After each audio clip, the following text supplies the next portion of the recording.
Hello,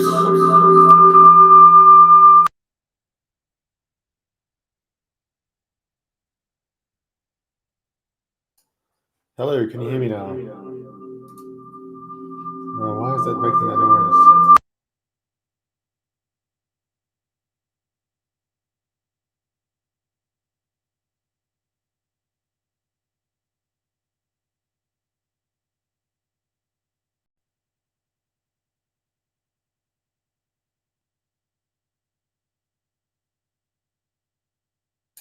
Okay, hello. I think you can hear me better now. That should work better.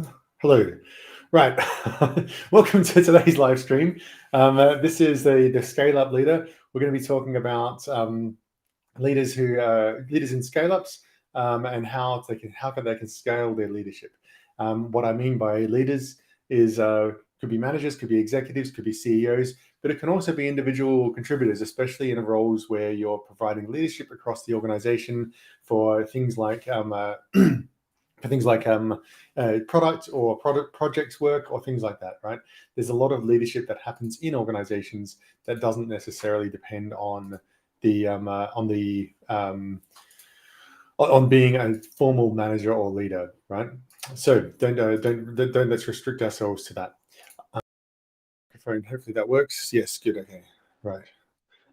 So that's what I mean by scale up leaders. By scale ups, I'm really talking about companies that are growing fast or organizations that are growing fast. Maybe this is a startup that has taken a Series A, B, C, D round, and they're just growing fast like that. Potentially, we could be talking about parts within a company, within a more established company, where the growth of the organization is fast. Like there's a growing what's the word? Growing team, a growing product. We've developed a new product. We're launching a new team, something like that.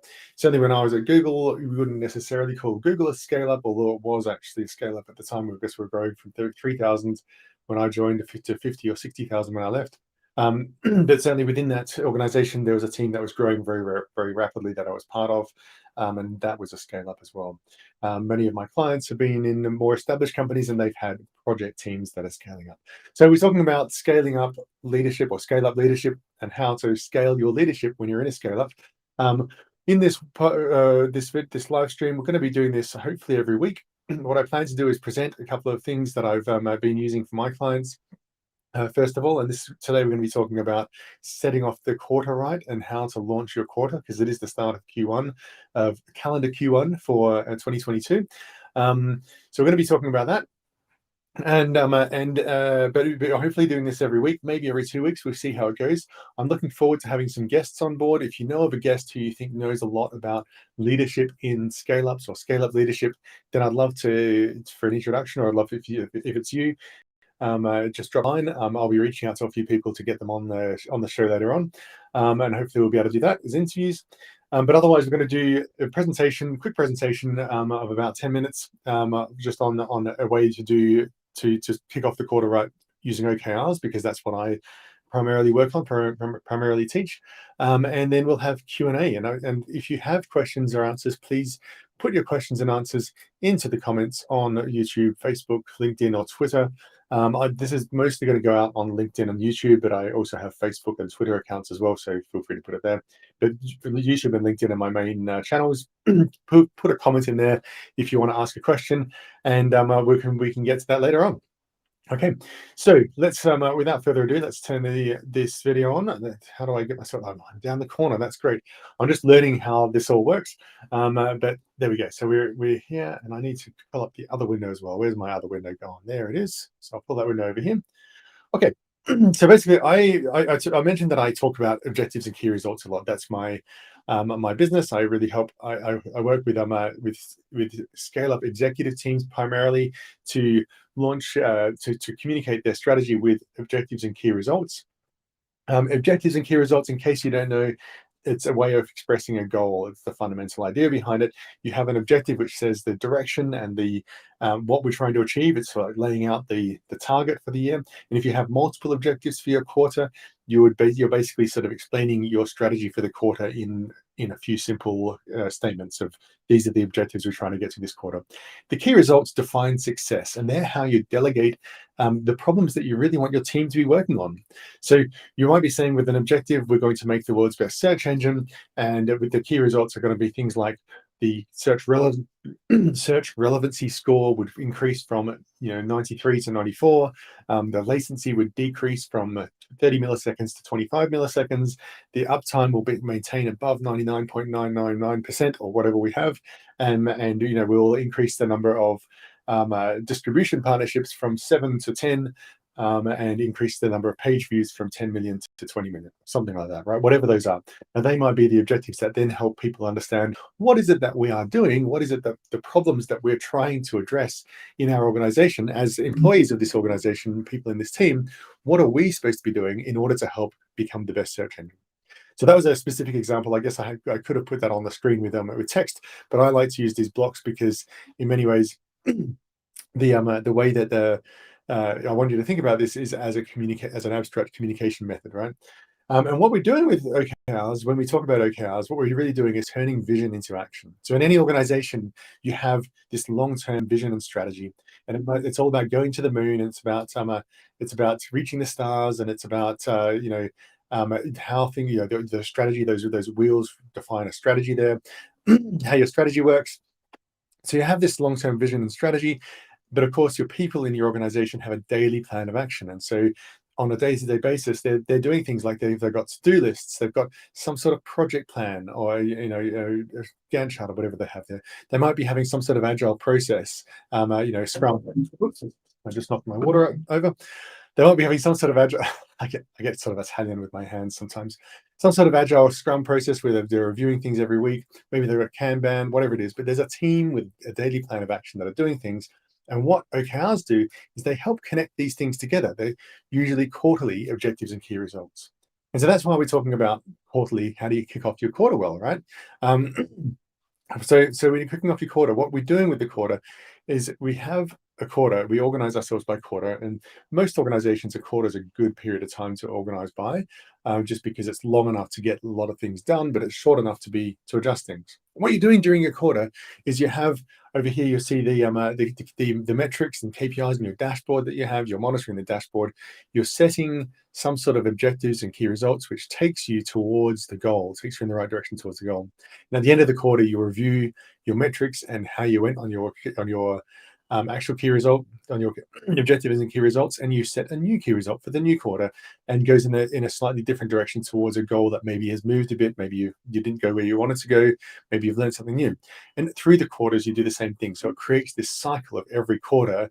We start, we do some work, we get more towards the goal, we learn more about where the goal is, we learn more about what we were able to do. And the OKR is a real communication mechanism to be able to say, this quarter, we're going to do this and try and achieve these things for this quarter. Right, so you've done your 4 quarters, and hopefully you've met a target by the end of it, and you continue on through that cycle. Now, one way of thinking about this, what I want you to think about when you're thinking about kicking off the quarter is, what are you trying to do? Why are we kicking off a quarter? Why do we're just working. We're working last year, now we're working this last quarter, and now we're working this quarter. And frequently enough, the stuff that we're working on is kind of the same stuff. What are we really trying to do by having this quarterly cycle and starting it out with OKRs, starting it out with goals? What we're trying to do is create a rhythm here, right? So you start at the start of the quarter by saying, these are our objectives and these are the key results. This is what success looks like. This is the direction we're going in. The objective we're trying to get to, or the series of objectives we're trying to get to. These are the key results we want to create. These are the definition of success. These are the problems that I want the team to be working on. This is what we need to solve for, right? We're doing that. We say go, and now people have some focus, some time to focus on their work. So there's focused work, and they're discussing the objectives that they're trying to do. They're discussing their daily plan of attack and making sure that the daily plan is lined up with the objective for this quarter. And they're doing that work. And then at the end of the quarter, you go, well, we've finished the quarter now. Let's stop. Let's assess how we did, right? And then at the end of that quarter, you can then go back and set new objectives, right? So you go back and set some new objectives based on how you did, and just creating that rhythm of like, we start, we do some work, we stop. It really helps people to sort of not feel like they're in an ongoing just drudgery and and in a machine of like turning the handle over and over again. They're actually doing work that gets them progress and gets them towards a goal. As a person in that organization, if I'm an employee, I get to take my contribution to those achievements and put that onto my CV. And now I feel like I've achieved something. So creating this rhythm, even if it's slightly artificial, creating a rhythm of like this quarter we're doing this and next quarter we're doing that, creates the opportunity for people to to to feel like they're getting somewhere, to feel like they're making progress, and then maintains that momentum, right? Ironically, by starting and stopping, you maintain momentum. When you just keep going, you start to not realize that you're going anywhere. Or if that makes sense. So when you think about this, the objectives are really about kicking off that quarter, and that objective, starting that quarter with the objectives, is really about having the key messages for the quarter. What are we trying to do this quarter? What are our most important things that I want you to think about, that I want you to be focusing on, that I want you to be working on this quarter? Right? That's what the objectives are. Um, so when you're communicating these at the start of the quarter, you want to start out with saying, "Look, this is what we're trying to achieve. We have like a 4 slide deck here, which is like this is what I would do if I was having a kickoff meeting. These are our objectives for the quarter. These objectives should set direction and inspire action. Hey, everyone, do you understand what we're trying to achieve this quarter in the broad picture of things? To understand what that is. Then we go in and we say, okay, key result for objective one. This defines what success means for that objective. So when I say that objective, this is what I specifically mean, and I want you as a team to work on these things, these metrics. I want to move these metrics. I want to achieve that milestone, a customer visible milestone, right? So that's what we're trying to do for this objective. And then you do the same thing with the next objective and the next. And hopefully you have a small number of objectives. Like one objective is great. 2 is good. 3 is pretty good still because it's still pretty focused. People can understand 3. It stays in their head pretty well. Often you need to have 4 just to cover all bases, the things that you really want to say, and it's starting to get a bit clunky when you have 4, and 5 really gets to be too much for most people, but some organizations have 5. When you go beyond 5, people will just forget. People get confused. So you're talking about your key messages to start off the quarter, right? You want to be able to communicate. These are the key messages. This is what's really important for this quarter. You need to have a small number of key messages for the quarter. Otherwise, you're confusing people, right? Now, what are you doing with these objectives once you start? You kicked off the quarter by saying, this is what we're trying to achieve. This is what success looks like. How are we doing? The next thing you want to do is listen, right? Do people actually understand what you're meaning by this? Do they understand what you're hoping to get to? Do they have questions? Do they doubt that this is the right direction? Do they have objections? Do they not understand it? Right? Whatever it is, and you want to try and listen to them, because by listening, you're helping to make sure that they understand, and by paying attention, by taking that time to stop and listen, ask the questions, you're emphasizing to them that it is important to you that these things are understood and that these things are what we're doing. Right. So we're doing the objectives, but then after you've done that launch, you then need to go on and embed OKRs in communication. So you've done the quarterly launch here in the blue, the presentation. You send an email out with your OKRs. You put posters up with the OKRs, but then you don't just stop there, because if you stop there, it feels like, well, we've done the start and now we just go on with our normal work and no one cares. What you want to do is make sure that through the quarter people care.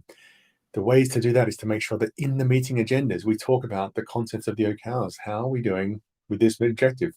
Whatever your work you're doing, if you're doing work, it should be ideally related to the OKRs. If it's not, then either you're doing the wrong work or you set the wrong OKRs. So make sure that when you're having meetings, which should be about discussing the work, they also discuss the OKRs.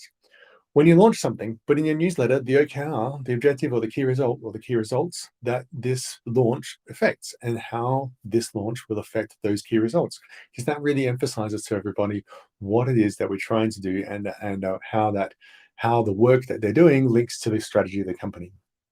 And of course, what you really want is that every day when people are talking about the work that they're doing, they're discussing their sprint plan, they're prioritizing things on their Kanban board, looking at their project plan, just looking at their to-do list, which always has too much on it, no matter what's going on. They refer back to the OKR. They refer back to the OKRs and they say, well, what's really important for us? How do we make decisions that are best suited to what we're trying to achieve as a company, that are going to get us more to that goal? And so that's what you're aiming to do with this, and you're aiming to embed that. You need to launch the quarter well by explaining what you're trying to achieve, and then you need to continue on with that regular weekly check-in.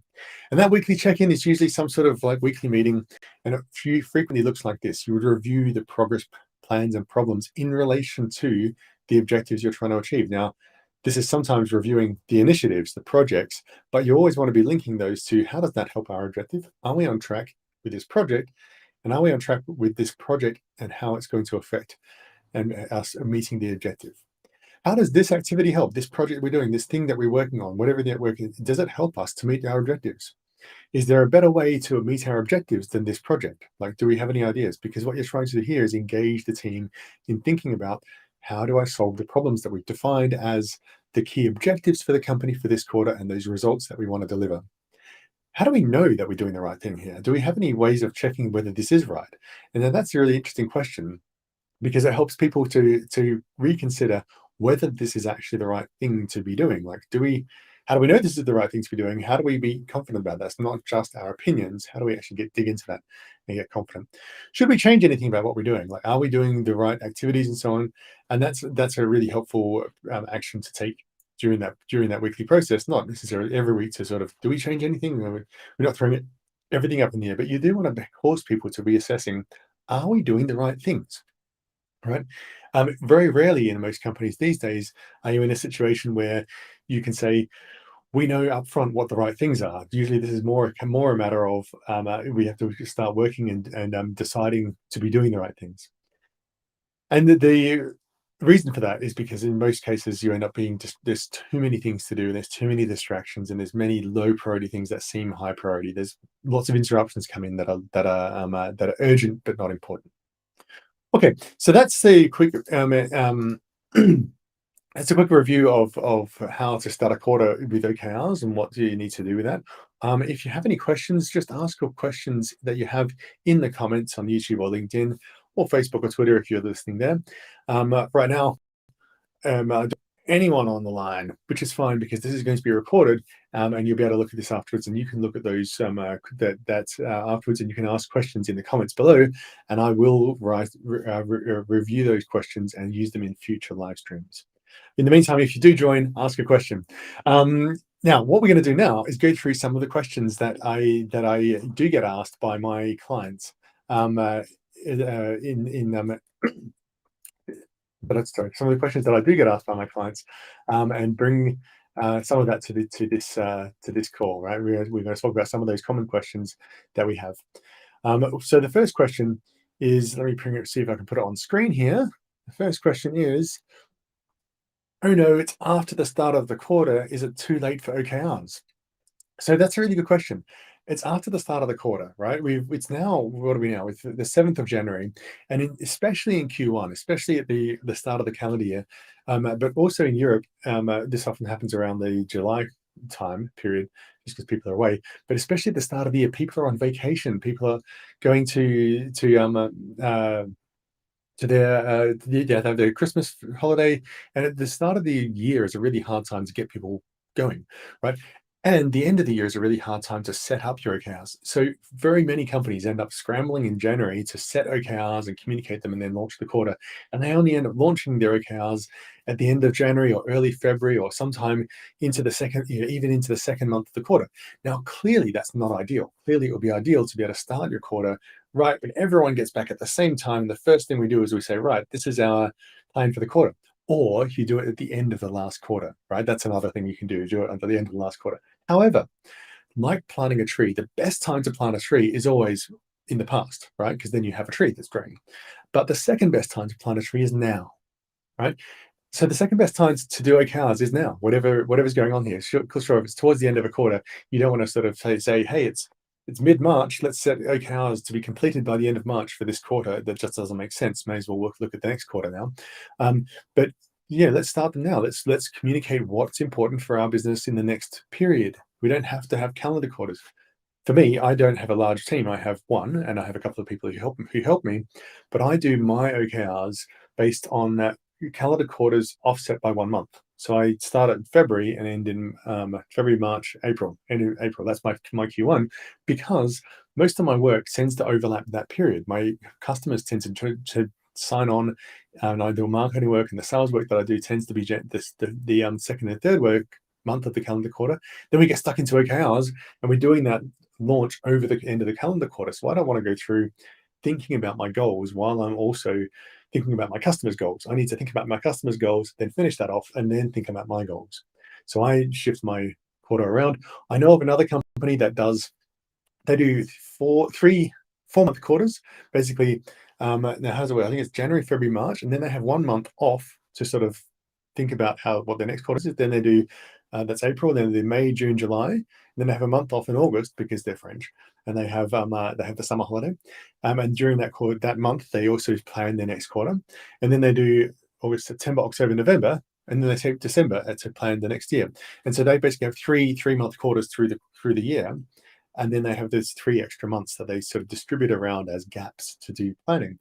You can do it however you want. The point is that if you want your team, you want your organization to make progress. By the way, you can even change it. So you can even say, okay, we're going to do OKRs for the next 5 months, and then we're going to start with 3 monthly OKRs, or we can say 2 monthly with and then we go into 3 month cycles, whatever you want. But the point is that you want to make sure that at some point in time, we said to our team, the next X months, the next period of time, we're going to be working on these things. These are the most important things, and this is how we define success. So it's after the start of quarter. Is it too late for OKRs? No, it's not. It's ideal to do it differently, but it's not too late. It's never too late. You can start now and just look towards the future. What's the most important thing now for the next period of time? What I would recommend you do is you put an end date on it. So don't set OKRs like these are our OKRs generally, and we're just going to continue doing these forever. You want to have an end time on it so that you do actually create that rhythm. Okay. The next question that someone asked is, what if we set the wrong OKR or discover we need to change mid-quarter? And this is something that is often a worry for organizations who think we're investing so much effort into the OKR setting process. What if we get it wrong? Oh no, how do we deal with that? Now, partly with this, I would say that let's try to make the OKR setting process not quite as heavyweight, because you're doing this for 3 months, then you get to do it again. So even if you get it all wrong, you've got 3 months and you can manage and work through that and change things as you go. And then you have the chance to learn from that experience and do it better the next quarter. So don't worry about getting it too wrong. Done. Don't let the perfect be the enemy of the good. Get it done. Get a good set of goals that you think are pretty good, and then send them out and see how that goes. Now, the second thing that I say to this is, if you do discover partway through the quarter that you need to change, that you've set them wrongly, maybe they're not very useful, maybe there's something that's just incorrect, or maybe something happened. Maybe you got a new competitor. Maybe there was a pandemic that started mid-quarter. That may have happened recently. One of my clients had a situation where they were trying to enter new markets, but they require a license for every new market, and they don't know when that license is going to be granted. They have a whole lot of them that are in process, and then the license was granted in February, right? And so then they had to change their priorities in February to sort of go, okay, now we're going to go after this particular market here, right? But they don't know when that's going to happen. So all of these sorts of things, what you do is you say, well, if this is important enough, let's change our OKRs. Let's add one and remove something else. Now, this is a costly process. You do have to go through some process of thinking, some process of communication, and then you need to communicate to people, we are changing our OKRs. That's a feature, not a bug. Okay, so you having it so that there's a bit of cost to say, oh, okay, we've got to change our OKRs now. We're going to change from this to this. It's a costly thing because you are changing the direction and the prioritization of a group of people. Now, this team might be 20 people, it might be 10 people, it might be 5, it might be 200 people, it might be 2,000 people, right? But changing their direction, changing their priorities midstream when they think they've planned for the quarter, and you're saying, you know what, actually, we're going to change it here and go this way. Yes, it's costly. And it's costly because you're changing a lot of people. So it should be costly. Having this in the case of saying, okay, we are changing our OKRs, puts that little break in place so that you don't just have, what tends to happen in many organizations is things happen in the market, things change, leaders change their minds, and then they want to change something else, and then we just change direction, and we do that very subtly, and they don't realize the cost. If you have OKRs, you actually want to make sure you go through the process and think, do I really want to change this? Is this really important enough to go through the process of recommunicating, we are changing this OKR for this one, right? Do I want to, and in fact, there's a discipline of saying, if I'm going to add something new, I kind of need to take something away. So, because that's a fundamental trade-off you have to make. It's not an OKR rule. It's It's something that that you have to make as a fundamental trade-off of life. If you're doing more things, you need to do on one hand, you need to do less things on the other hand. So this process is a feature to get some discipline around that change process.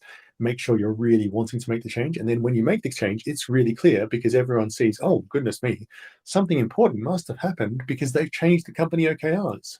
Right, there's a change here, and I've understood the change. So, yes, it's okay. As I said, it's okay to change the OKRs mid-quarter. Go ahead. But don't do it lightly, not because of the OKR rules, but because this is a change for your organization. Okay. The last question I wanted to raise now, I think we might have time for another one. We'll see. But is I've just started working on a new product idea. How do I set OKRs without baselines? And this is an interesting one. This is not necessarily a quarter kickoff topic, but I wanted to talk about this because it comes up so frequently. As in, people are doing something new. We have a new initiative, a new product. We don't have any baselines. What we mean by baselines here is so I've got the wrong notes up on my screen here. Let's pull this notes. What we mean, what we mean by baselines is there's no current usage of a new product. I don't have a conversion rate. I don't have a new sales rate. I don't have a revenue number. I don't have anything because I haven't built the product yet. I don't have any customers on there. What you do is you think about, why are you doing this product? You're doing something new. What are you doing? What do you really want to achieve? What does success look like for you at the end of the quarter? Now, common types of key results for this, like you want to be clear about what you're trying to do, because if you act as if this is an ongoing process and you're just improving these numbers, it's not going to make any sense to people. Some people like to say, let's run a certain number of tests, let's run them, let's do these activities. There's a slight weakness in that when you talk about we're going to set up, create an MVP. Well, what's a good MVP mean? Shouldn't we talk about the definition of a successful MVP in our key results here? So here's a couple of ideas that I think are quite useful if you're in that space of doing innovation, having a new product, a new idea. You can talk about identifying the top X reasons for customers to be choosing a competitor's product, or be dissatisfied with a competitor's product, or to not use your product, like not use a product in this space. Like, why are people choosing not to use a product? Now, why are you doing this? This is kind of customer discovery. It's about customer research. You want your team, your organization to learn about the market, about the customers, about why they're not doing something, that you think by learning this, you can then figure out how you get them to buy your product, right? So as an example, if you are in let's suppose we have a YouTube here. It has this streaming function, and so does LinkedIn. Why is it that so many people who could be doing like live streaming are not doing live streaming? And we're going to ask that question: why are they not doing this, right? And as you discover why they're not doing this, maybe you discover, for example, by talking to a whole bunch of people who run small businesses, who like individual consultants like me, who could be using live streaming as I am now. You find out that, well, the reason is because I can't choose whether to stream on LinkedIn or Facebook or Twitter or YouTube or where I should be streaming, and it's complicated, right? Okay, now I've learned this. If I wanted to solve that problem, I can then come up with some solutions that will help solve that problem, right? And that's what the company that I'm using here. I'm using a thing called Restream. There's another one called StreamYard. There's a whole bunch of things that really help you connect to all these different places to live stream. But I literally just I connected up to my accounts. I'm pointing up here because on my screen it's up there. But basically, I connect to my accounts on Facebook, Twitter, LinkedIn, and then literally I just press schedule something, put a sign up, and then I press go, and it's recording me, and I'm sharing my screen just like a Zoom call, but it's going out live, and it's amazing. So these guys have discovered that there's a problem. Now, I'm sort of going off on a bit of a tangent here because we were talking about OKRs, but if you've got a new product idea without baselines, focus on the thing that you're trying to solve for in this the thing that you're trying to learn about your customers. For example, identify the top 3 reasons people are not doing the thing that I want my product to do, right? The thing that I'm not able to solve the problem that I believe that they have. You could also say, have a milestone. Like, customers can, if they were doing this kind of live streaming things, customers can live stream a video to at least one social platform, right? That would be a good first version of this product. If you knew what product you're building, let's have a customer facing milestone. Why is it important to have a customer facing milestone?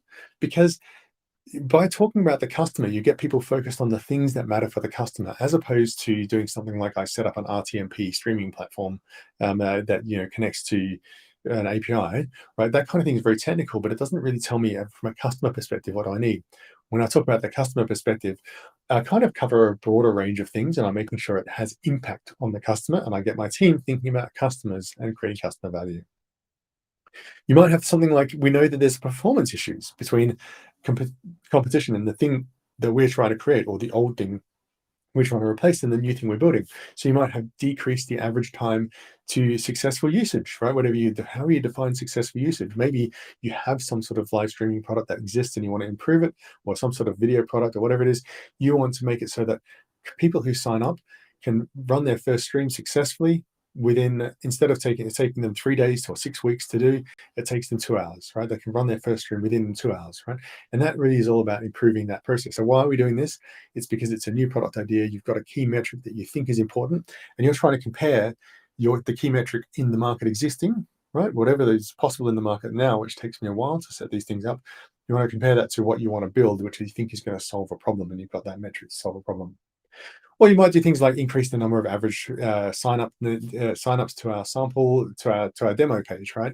Or the number of people on our webinar that is doing this, right? That kind of thing is like you're testing what are the attractive features that I would be able to deliver. So if you've got a new product idea and you're struggling to set OKRs because you don't have that history of execution, that history of like doing things, and so you don't know what to improve, focus on what are you trying to achieve? What does success actually look like? Okay, so that's the end of the live stream for today. Connect to me on LinkedIn. You can visit the website, follow on Twitter, and all that sort of stuff as well. But LinkedIn is my main forum that I go in. I'm also on YouTube. I haven't figured out how to share my channel name very easily, so you'll find me on YouTube somewhere. I'll put a link up on LinkedIn. But connect to me, and feel free to ask any questions in the comments below, and I will review.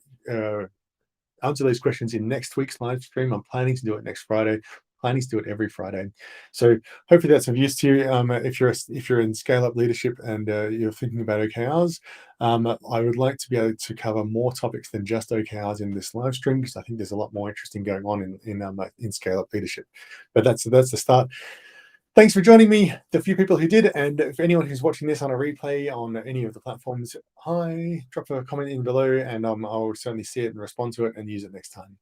Thanks very much. Bye-bye.